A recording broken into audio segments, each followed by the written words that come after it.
Computer.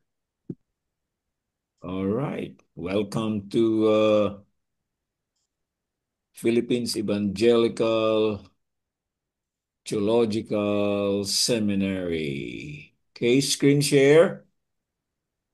Screen share. Okay ba yan? Can you see it?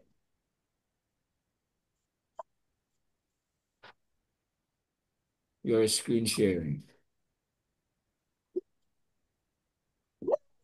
Okay, take it all away, Professor Bong. Okay na? Okay na. Okay. Good evening once again to the very two students that we have, Good Junati evening. Padido and Sam Daog-Daog. Welcome again to the Philippine Evangelical Theological Seminary. This is a Master of Divinity. I hope that you are not auditing. Okay? Yeah. Okay. Okay. Next slide, please.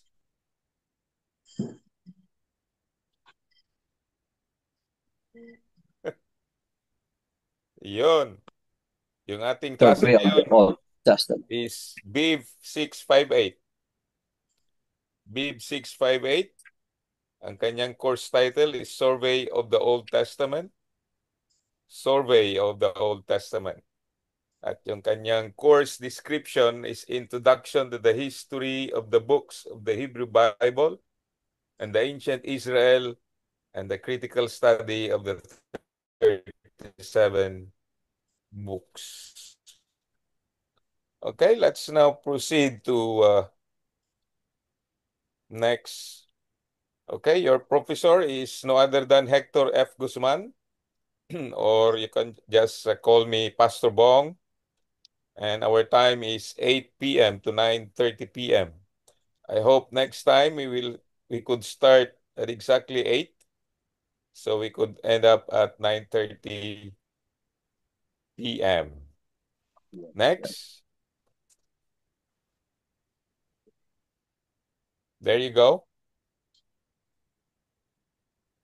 Our lesson tonight is what we call the Pentateuch, the first 5 books in the Bible, the Genesis, Exodus, Leviticus, Numbers, and Deuteronomy are the Pentateuchs, in which tonight I have to start again from Genesis to Exodus. Okay? Next.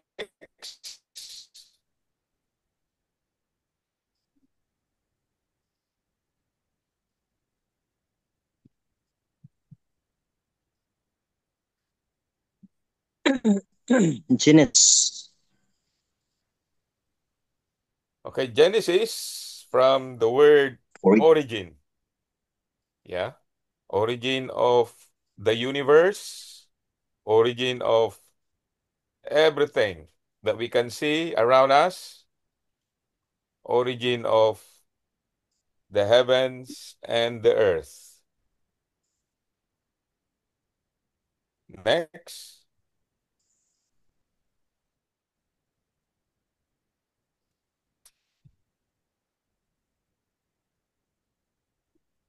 Okay, in the very first verse of the Genesis 1 and 2, it reads, "In the beginning God created the heavens and the earth. Now the earth was formless and empty. Darkness was over the surface of the deep, and the Spirit of God was hovering over the waters." So when God created the heavens and the earth, it was actually formless. It was empty. It was dark, and even the surface is deep. But it says the Spirit of God is roaming over the waters. And so the next word that God said Next. And God said, "Let there be light." And there was light. God saw that the light was good, and He separated the light from the darkness. God called the light day, and the darkness He called night. And there was evening, and there was morning. This is the very first day, the day of light. You don't know what light yet, but you have to understand that in every day, God creates another created thing until the sixth day. And so on, I would not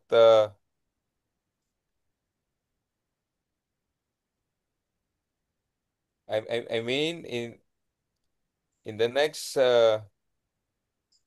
verses, I will not let you know that we have to take every created thing.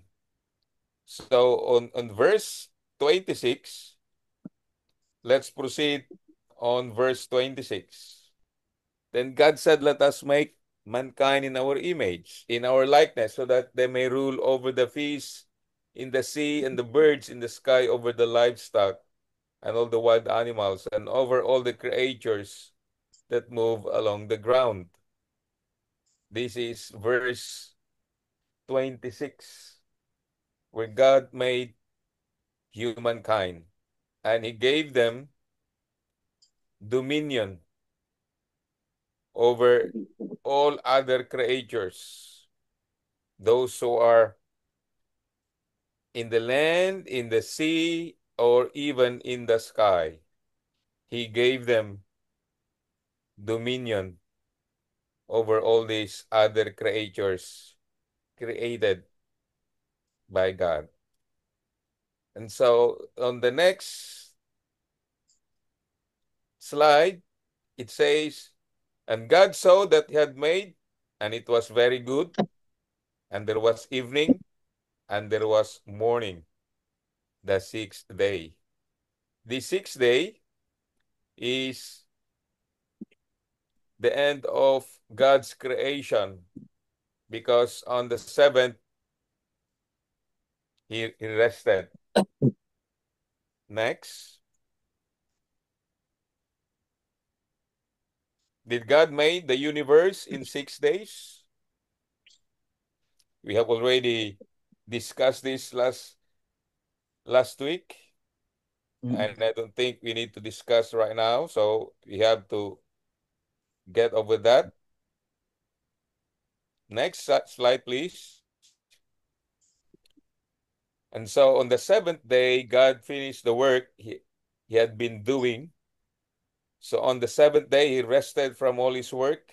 Then God blessed the seventh day and made it holy, because on it He rested from all the work of creating that He had done.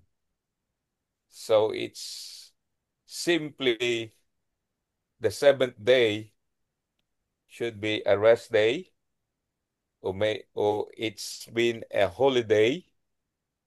So all people, we are designed to rest from all our job or anything that we are doing for the last 6 days. And therefore, on the seventh day, we rested. Okay, next. And now we proceed to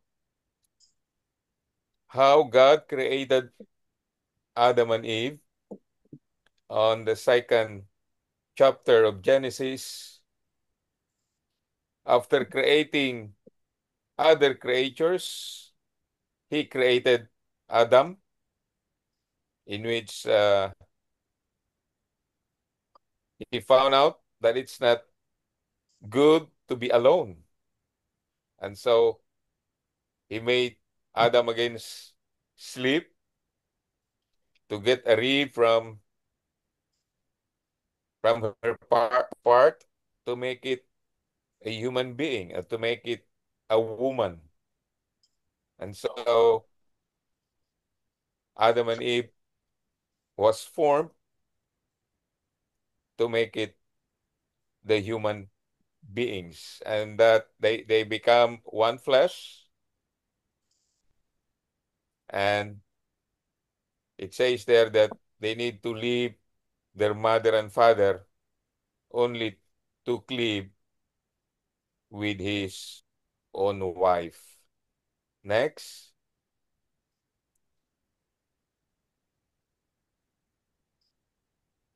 Yeah, but unfortunately, their stay in the Garden of Eden did not last long. They got a fall because Satan, who's so clever, came around Eve, and he talked about what they talked about God, and he said, "Is it good? Is it really to eat, not to eat the fruit?" And he said, "No,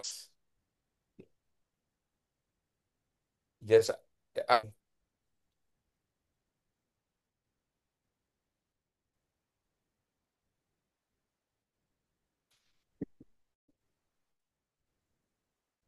Boring ka rin. Sure. they would just ask it because once they eat it, their eyes will be open to both good and evil God." And so when the woman ate the fruit, there they opened their eyes and were able to see what is good and what is evil. And so when God asked them, "Where are they?" And they said that they were hiding because they were naked. So when God asked them, "Oh, did you eat it?" And they said yes, because of the woman. And when God asked the woman, said because of this, they were given such a punishment that the snake will just crawl, and the woman will have a birth pang, and the man will have to till the land for them to eat. And they were evicted time on. They have to live with all the punishment that they got from what they did. And so the next time when they had two sons, next,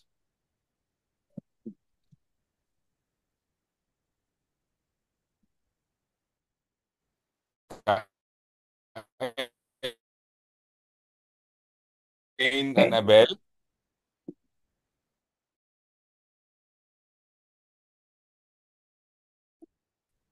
you know, uh, a a favor he got from the Lord, and that favor was not for Cain, so he killed his brother. And when God asked him, "Where is your brother?" he said, "Am I my brother's keeper?" And so the fall of man continues to have it on the man, the human beings. Kaya nagkaganon ang kanilang buhay. Uh, Wala silang pakundangan na pumatay at kumitil ng buhay na kahit kaibigan o kapatid ay dapat mawala sa kanilang landas. And so Cain killed Abel. Next.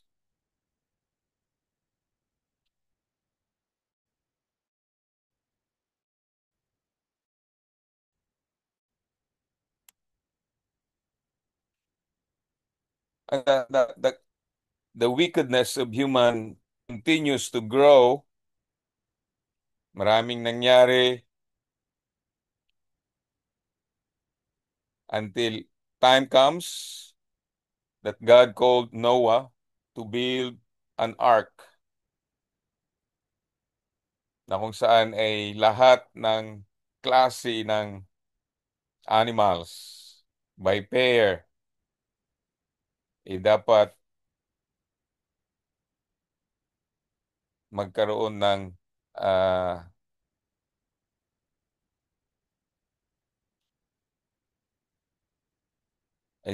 dapat ay magkaroon sila ng ah,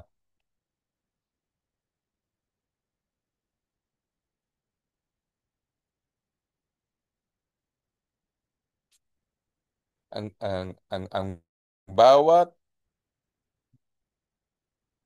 nilalang do ay dapat magkaroon sila nito.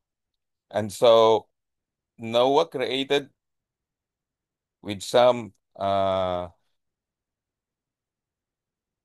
the family, maybe he created this, and they warned people that someday there will be a rain. But unfortunately, people did not listen. And so when the ark was about to close, yun, umulan nga at ang nakasakay lang dito ay 8 sila sapagkat mayroong 3 anak si Noah at yun, nagkaroon sila ng malayong paglalakbay. And on the last day, yun, nagpakawala sila ng dove at yun, hindi na bumalik, only to know that there is now a land wherein they could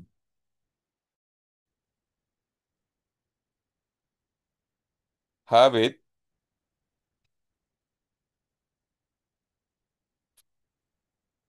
At yun, si Noah at ang kanyang mga anak with their families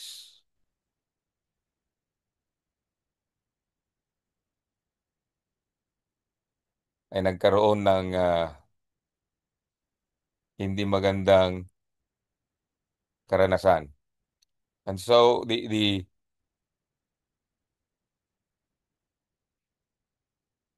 wickedness of human beings continues. Hindi alam ni that God made it na sana malinisan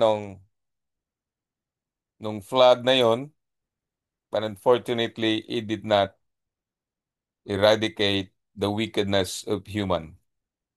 And so when time comes, next,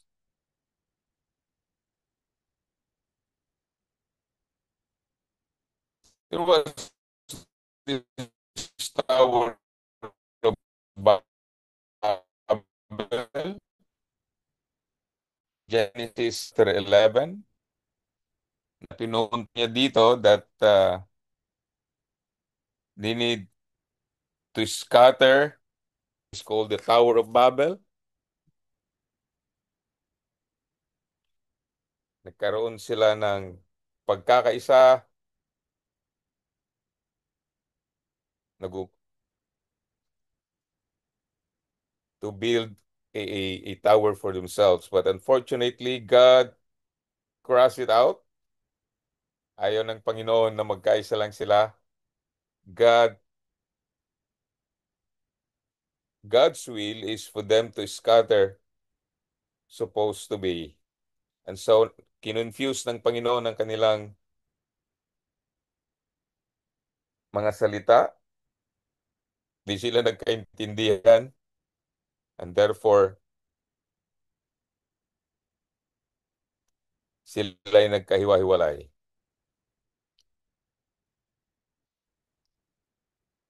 And then the next time, next slide please.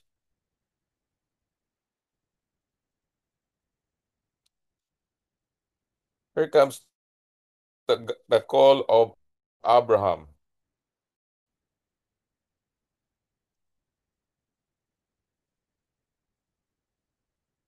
God made a call to Abraham,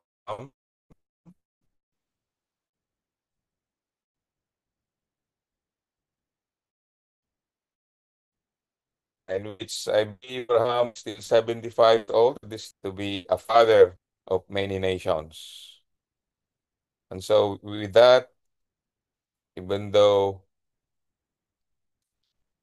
Abraham was already old, together with his wife Sarai,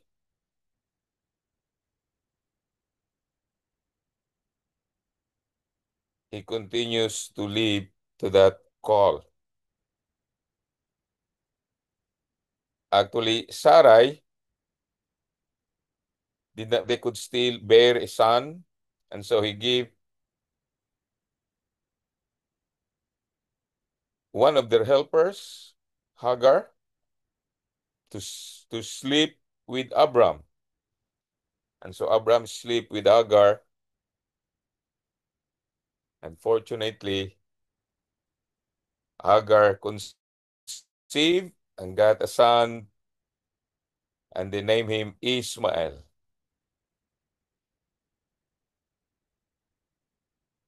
But because of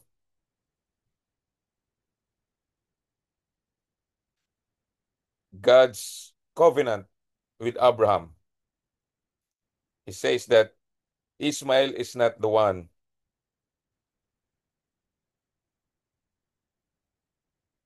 who will really give him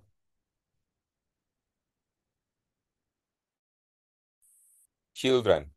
And so on the next slides,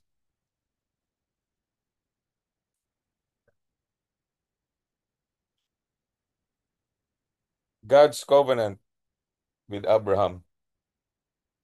After how many years God talked to Abraham, in which at this time he already called him Abraham, not Abram. And he tried to refresh again what was the covenant, a covenant to be the father of many nations. And so true to that, Abraham and Sarah. Sarah na rin ang pangalan ni ano dito, ni Sarai.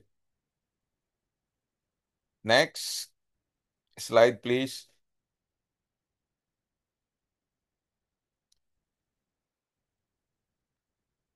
So after how many years,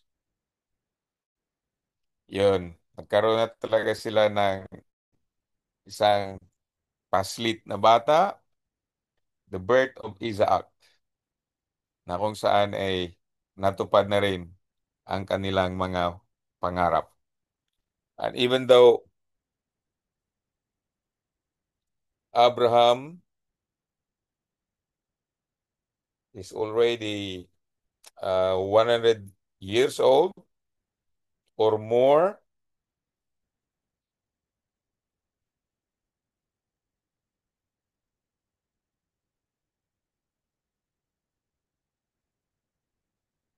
Ay, may birthday na diri sa mo. Okay, next slide please.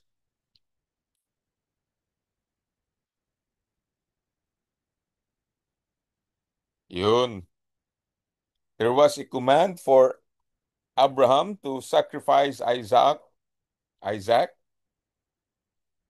and without any further ado, he's ready to sacrifice his own son unto the Lord. But before he could stab or kill his own son, God stopped Abraham not to kill his own son. Instead, he gave them a lamb, kung saan ito yung kanilang naging sakripisyo at the time, because Abraham proves that he can sacrifice his only son unto the Lord.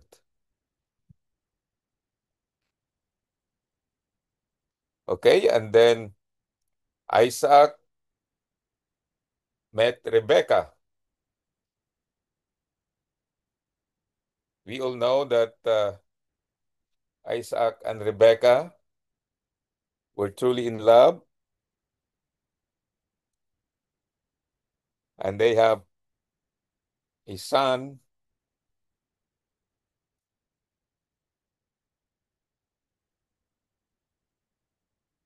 Isaac and Rebekah have two sons, Esau and Jacob. Ay kini si Jacob medyo naipagka hambog naman ito. Ifavorito siya ng kanyang ina. One time while Jacob is, cooking some soup, gutom na gutom si Esau.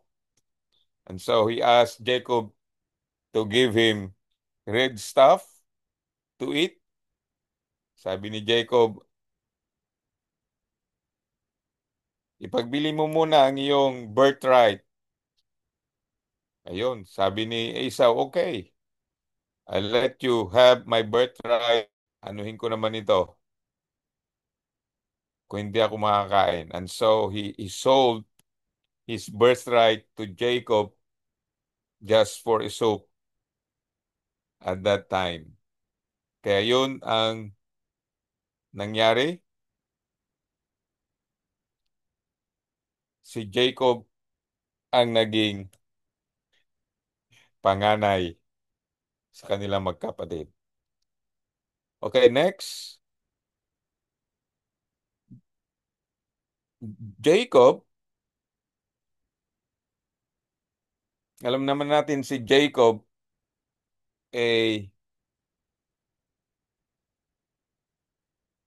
nagkaroon siya ng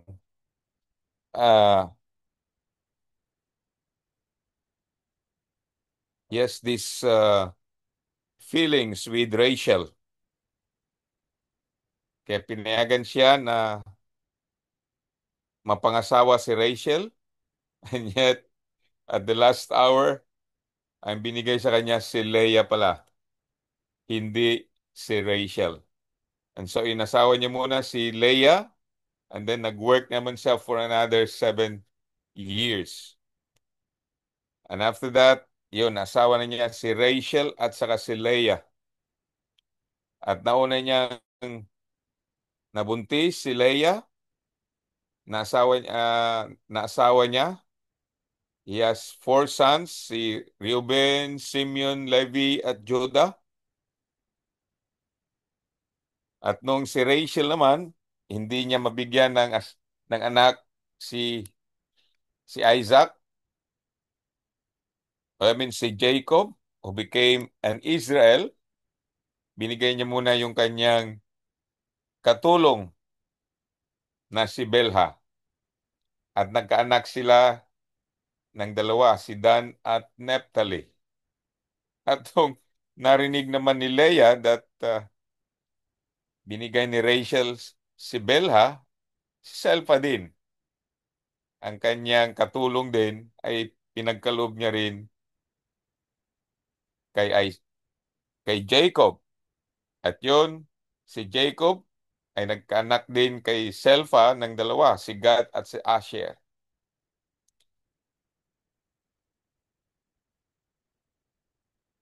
At nang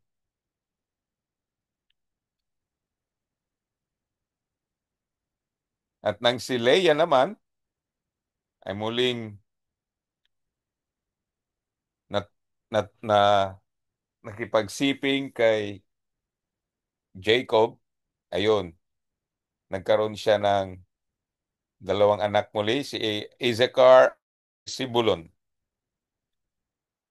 At si Rachel naman, bagamat di nga siya nagkakaanak, ay pinagkalooban sila ng dalawang anak din. Kay Rachel, at saka si Jacob, si Joseph, at saka si Benjamin. These are actually the 12 tribes of Israel. Nagaling kay Jacob, na yung pangalan na Jacob ay naging Israel. Kaya doon nanggaling ang Israelites na word. So, dito, makikita natin na mayroong dream, dalawang dreams ni Joseph. Nasabi niya, I have two dreams. Gusto kong ipaalam sa inyo ano ito. Sabi niya, ang una kong dream ay mayroong stalk ng grain at yung ibang stalks na 11 ay nagbabow down sa kanya. At mayroon ding sun and moon sa kayong 11 stars ay nagbabow down din sa kanya. Anong ibig sabihin nito? Well, it means to say that someday Joseph will become the leaders over his brothers. At nung sinabi ito ni Joseph sa kanila, nagalit ang mga kapatid sa kanya. And so one day okay, next. One day when Joseph brought a food for his brothers who are shepherds at that time, yun, sabi nila, papatayin na natin to si Joseph. But somebody told them, no, we will just sold him to these business people. And so they sold their brother Joseph. At yun nga, si Joseph, napunta sila sa lugar na Egypt. Wherein, sa Egypt na yon, next,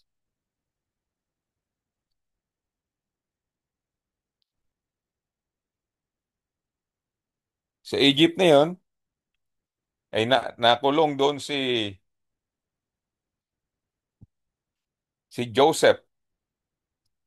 Mabuti na lang at nagkaroon ng dream yung kanilang pero doon at tinanong niya kung sinong makapagpapaliwanag ng dream na yon at doon pa nila naalala that there was a man in jail who that time could interpret their dreams.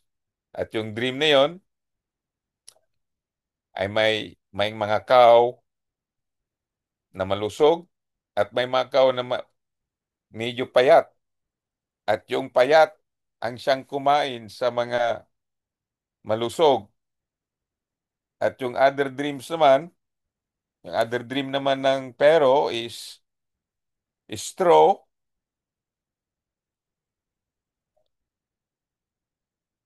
na kinain din nila yung matabang straw. At sinasabi ni Joseph sa kanila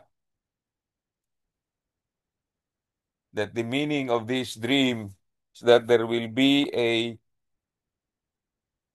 good harvest for 7 years. At yung payat na mga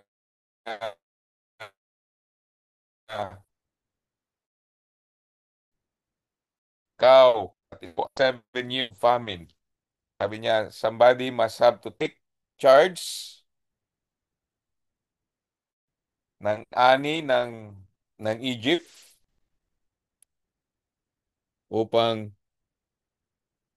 mapaghandaan nila ang darating na famine o taggutom. And so the Pharaoh looked for somebody to take over, to take charge of the affairs of Egypt. And so wala sila makita kundi si Joseph who became the in charge of Egypt. At yun nga in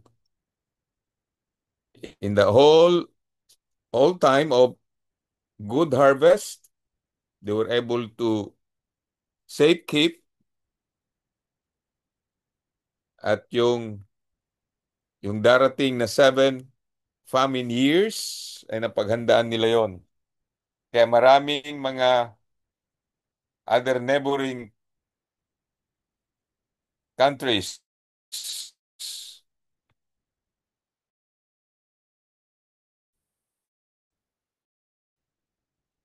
na pumunta sa kanila aron bumili ng kanilang mga pangangailangan. And it so happened that his brothers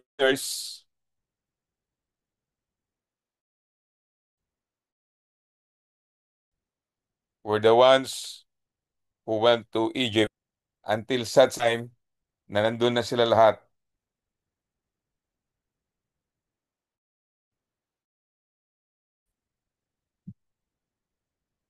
Hanggang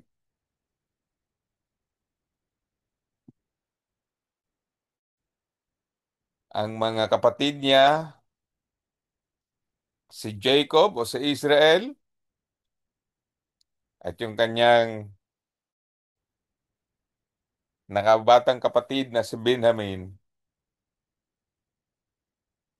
ay napadpad sa Egypt. At magmula noon ay doon na sila nakatira hanggang namatay si Jacob at sa Genesis.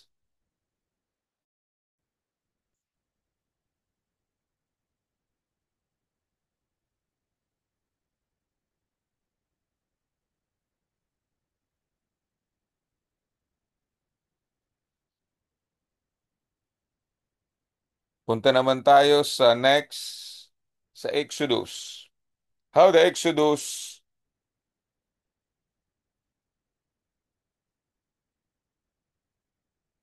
how the book of Exodus continues the story of the Genesis. Yun na nga, si Joseph and all his brothers and all that generation already died. But the Israelites were exceedingly fruitful. They multiplied greatly, increased in numbers, and became so numerous that the land was filled with them. So dumami sila ng dumami ang mga Israelites doon. At yun, the the Egyptian were greatly troubled. They were so bothered, they were so disturbed na kung hayaan lang nila mga Israelites, someday sila na ang maghari sa kanilang land. And so what they did is that yun, hindi sila binigyan ng straw, kundi they have to look for their own straw to make bricks. So that's the entrance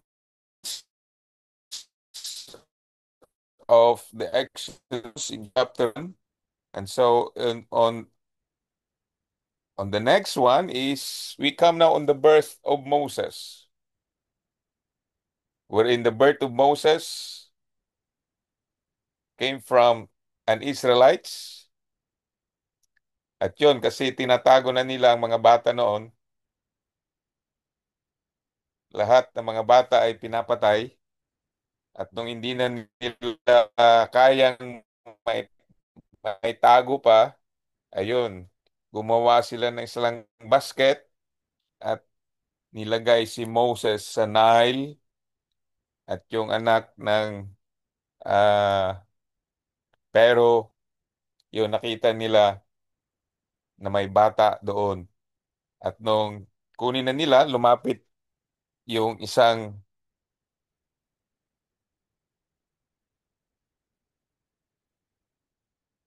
yung nagbabantay doon at sabi niya hahanap siya. He will find somebody else to take care or to nurse with Moses. And so ang tinawag totoong nanay. Next, please.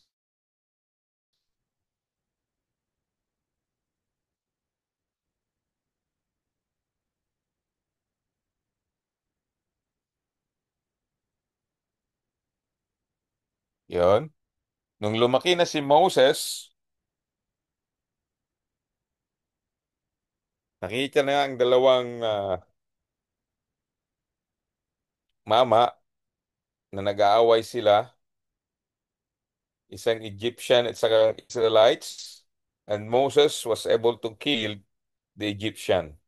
At sa takot niya, kanyang tinago, kanyang napatay. At nung may makita na naman siya muling nag-aaway na dalawang mga Israelites, sinabihan siya, "Don't you hate somebody else that you killed?" Yun, natakot siya, kaya siya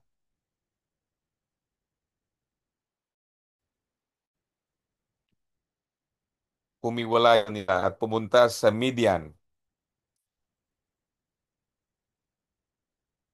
Next, please. Yun. Kung titignan nyo, yung Egypt,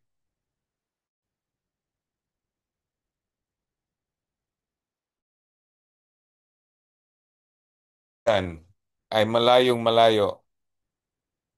Okay? Yun. Yung pinuntahan ni Moses is a place wherein he found his wife,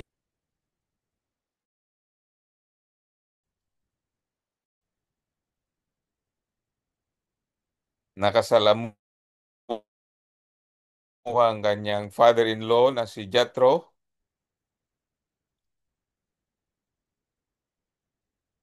At noong isang araw na siya ay nagpapasyal, next please,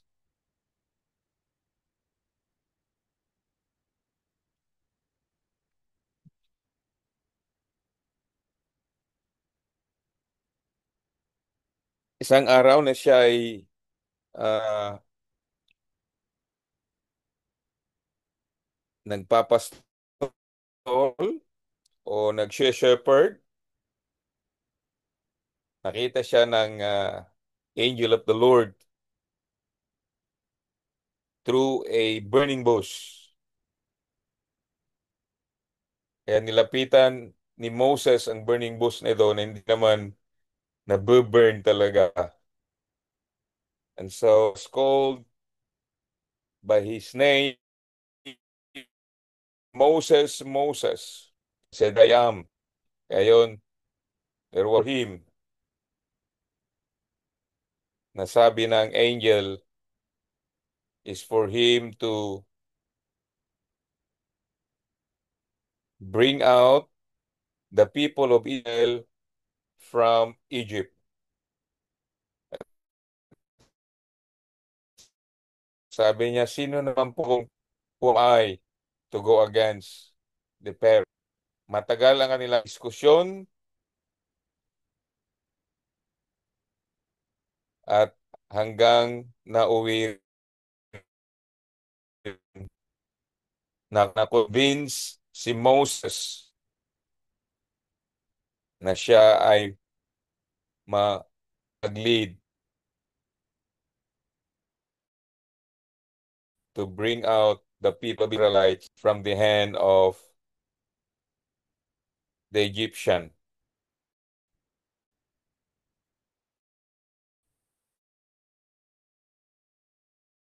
So he went back to Egypt para doon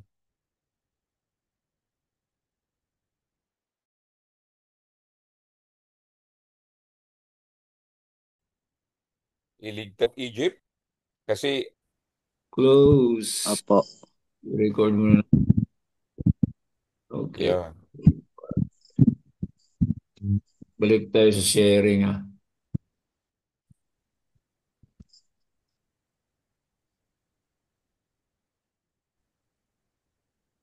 Are we now in the 10 plagues?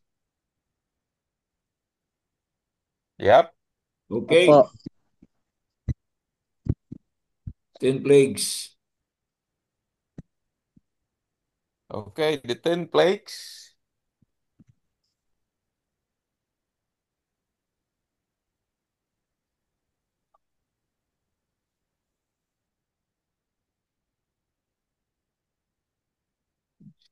Okay. These 10 plagues was done because every plague have its own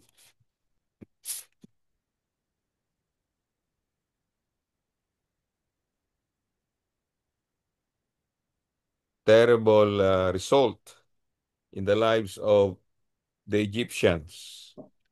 And before the 10th plague was done, there was this what we call the first Passover. Next, please. Okay. Next. Next. Yun. The first Passover, wherein every family of the Israelites, for them to be protected, they need to kill a lamb. And for them to for the death to pass over, they have to put the blood on their doorpost. Kaya yun,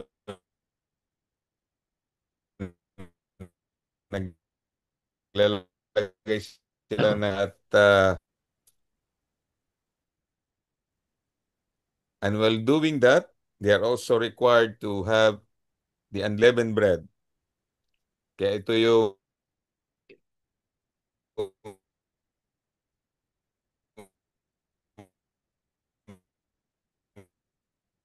Eucharist, Holy Communion.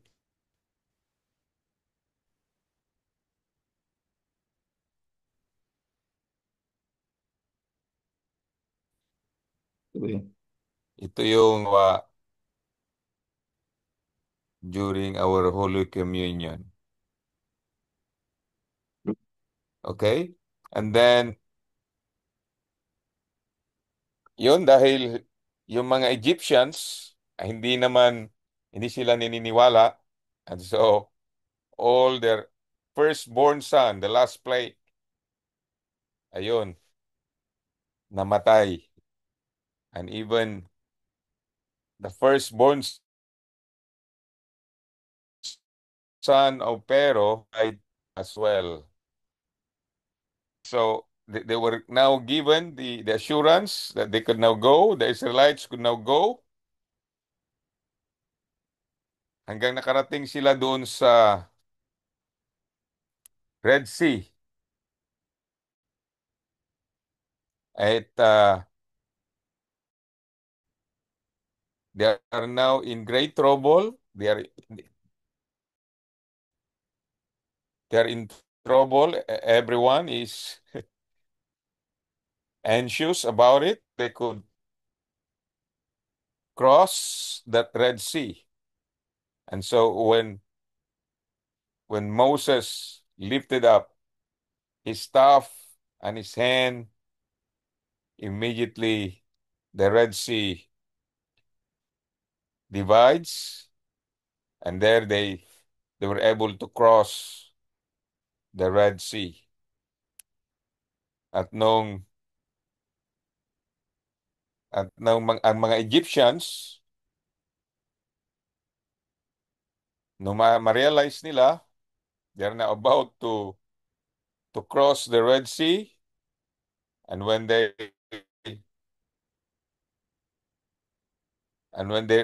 cross the Red Sea, yon, the water returns, at yung ibang mga Egyptians na humabol sa kanila, ayon, sila nalunod doon sa crossing of the Red Sea. Sa crossing of the Red Sea, after the crossing of the Red Sea, uh, they they next, please.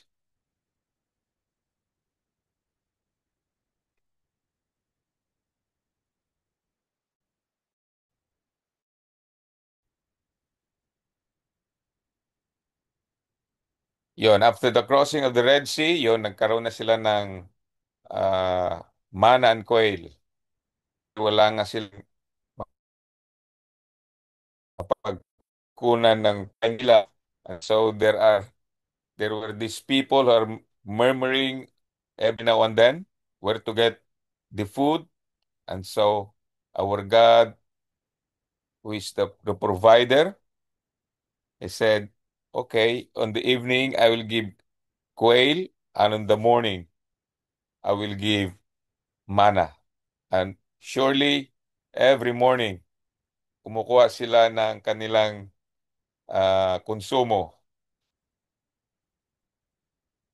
At nung dumating nung seventh day, di nila alam, they need to get twice as they can get. At pag seventh day na, hindi na dapat sila kukuha. At sinabihan sila ni Moses, the next time around, ganun ang gagawin nila. At ayun nga, nagkaroon sila ng magandang harvest nila. At yun na naman, after ng kanilang mana, they were become thirsty again, and the people are murmuring again. They were complaining where to get water, and Moses asked the Lord to provide them water.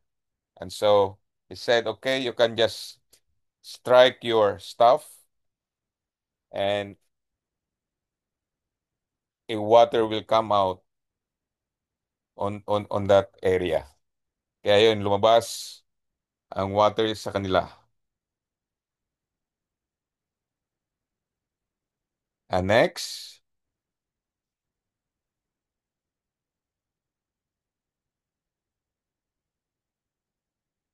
on the travel, they arrive at Mount Sinai.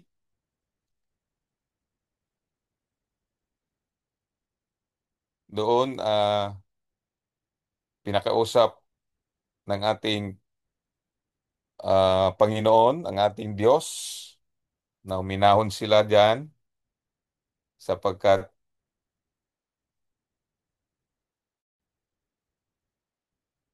si Moses, kailangan niyang pumunta sa Mount Sinai. At totoo nga, after how many days? Next,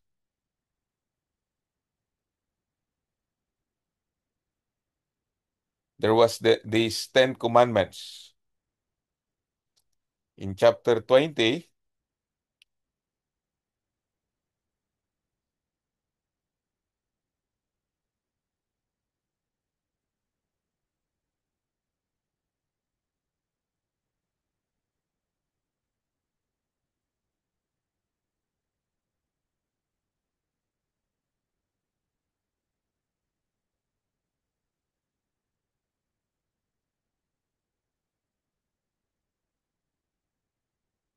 sandali lang ah.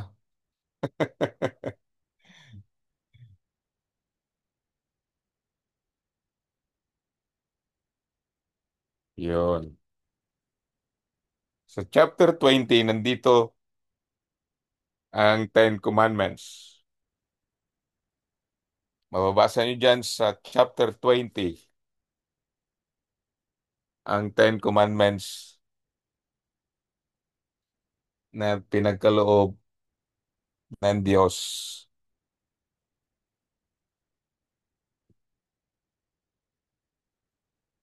sa kanila.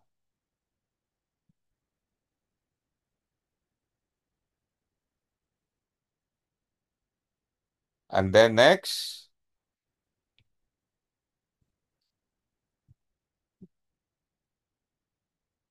however,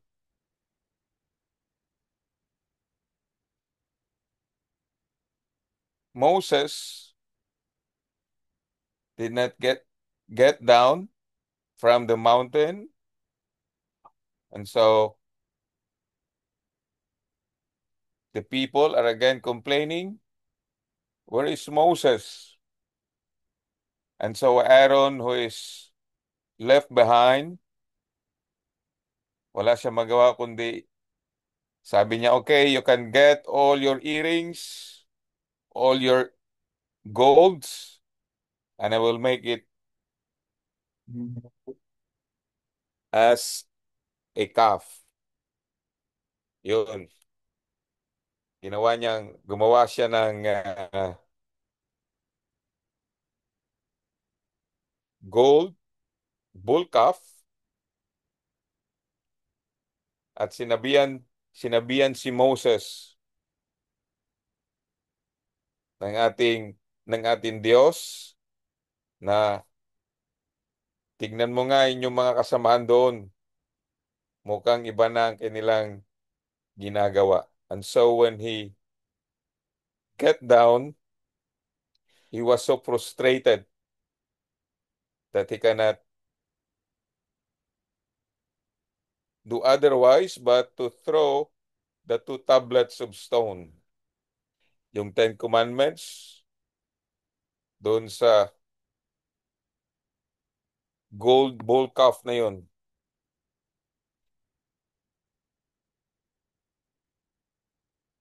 Hanggang mawala ang kanilang sinasamba na calf. And because of that, marami ang kanilang mga pinag-uusapan, marami silang uh, other things. At sinabi ng Panginoon kay Moses to create another uh, tablet because he's gonna rewrite again the new commandments or the 10 commandments. And during the time, the people or the Israelites were given the opportunity to build their own tabernacle wherein this tabernacle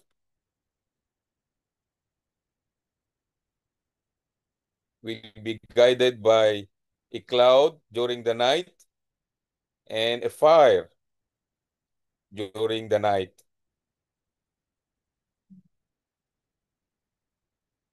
Kaya ganito ang klase ng tabernacle na mayroon ang mga Israelites before. Kung makikita ninyo, ito yung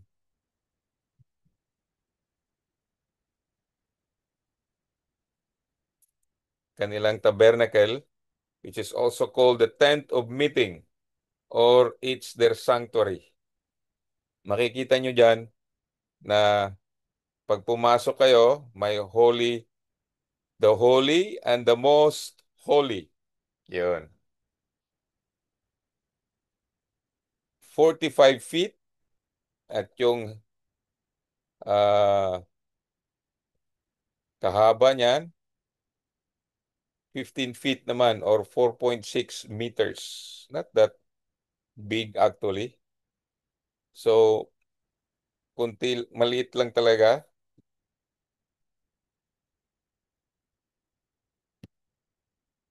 And since then, diyan na sila nagsisimba. At although this is just a temporary tabernacle for them because they travel from one place to another. So this is the end of the Exodus as the people of God, the people of Israel during their time. Okay, I don't know if I have still time for you to ask questions. Sige, you have merely 10 minutes to ask questions. Okay.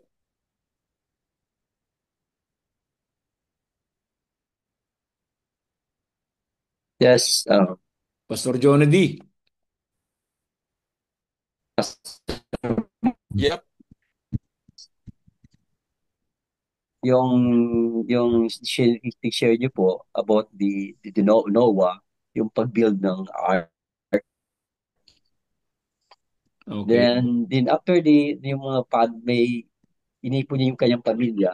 Then after that, nagkaroon bang pag-ano? Then, di ba sabi doon, nagkaroon ng,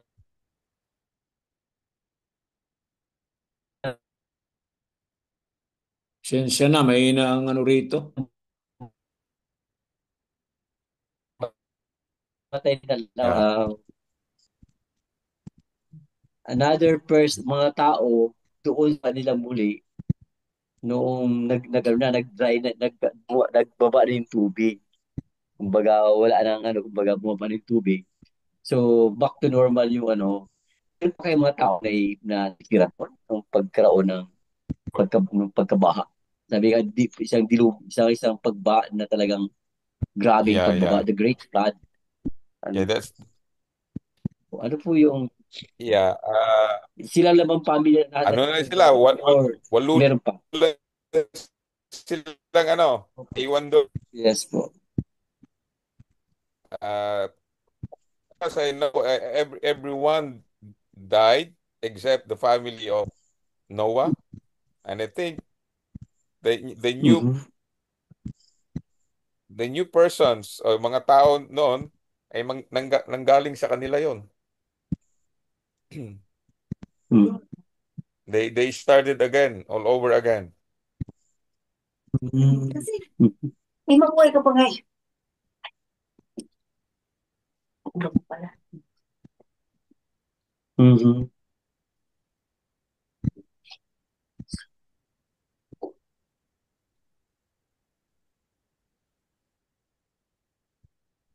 Opo. Hello, hello. Did I Yes po. answer your Thank you, question thank you. right? Thank you, Pastor Bob. Thank Okay, okay. you. And then,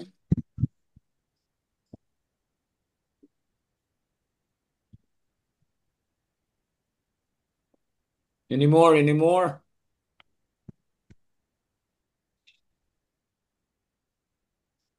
Pastor Sam, Yes po. inagi na nga itong kuhan ron na signal. Choppy. Sige, testing, testing. Mahina ang signal ah. May nag-signal, Choppy. okay. Pero may 5 minutes pa, oh. Sige daw. Subok lang, baka gagana.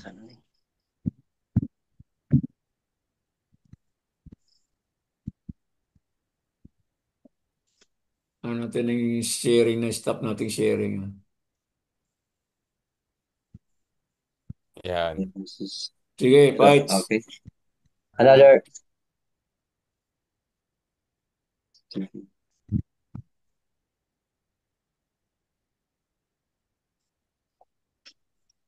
Itong sa sa Exodus yung gumawa si Moses ng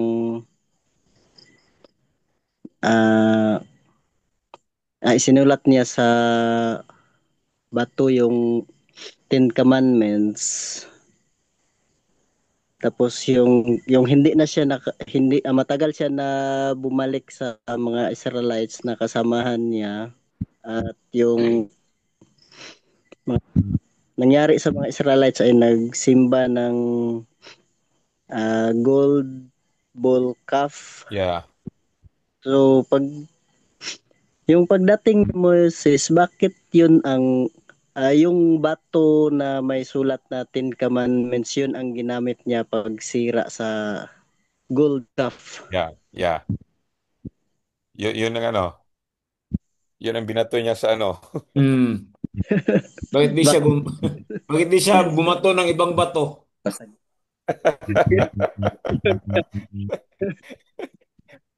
baka binato kasi hindi na magagamit. As- Bakit hindi siya manap ng ibang bato? Tanungin niya Definitely na. nasira yun eh. Oh my God.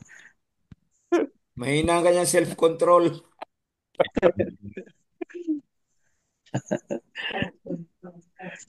Isa siguro yun sa isang hindi siya nakarating sa promised land. Merong significance naman siguro yun, ano. So, meron na Yung baka may ibig sabihin nun. meron talaga. It's the ano. It's parang Anong ibig sabihin kay ano? anong kanya yun? Anong significance kaya yun?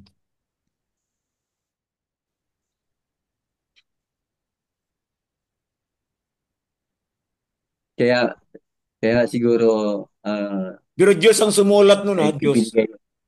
Oo. Opo. At napaka ano talaga yung nangyari dahil siyempre,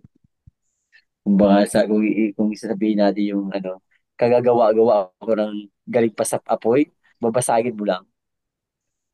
Kaya talaga galing Basag sumunod sa talaga yan, basag. galing sa apoy. So it's Basag. like a rock versus yung golden calf. Yeah. Sira din yung golden calf eh.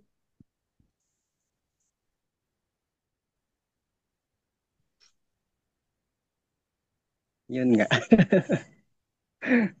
It might be that if Moses used another stone, it could not break the golden calf. That stone or tablet might be really fortified. Strong talaga yun. Ano, sisira doon sa calf. Ah. Port.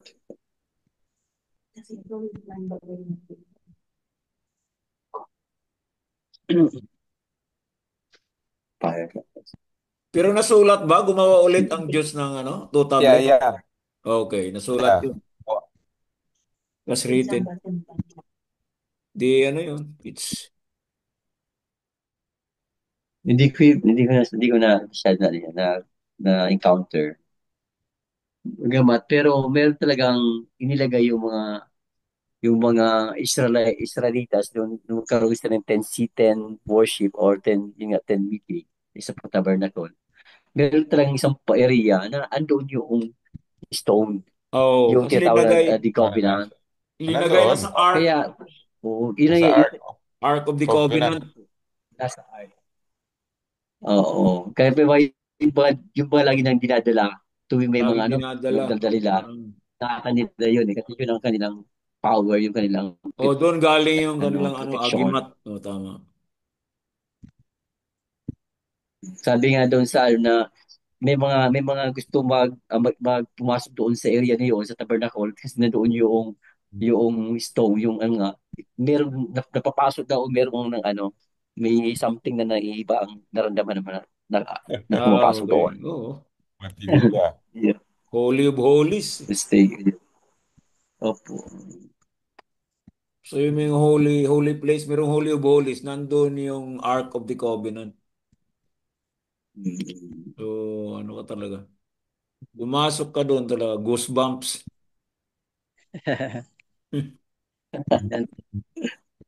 Pa- Di pare lang yata nakakapasok doon, saserdote lang, you know. Yung Oo, high priest. sila lang nakakapasok doon. O hindi pwedeng ano, Ano, ordinaryong Israelita.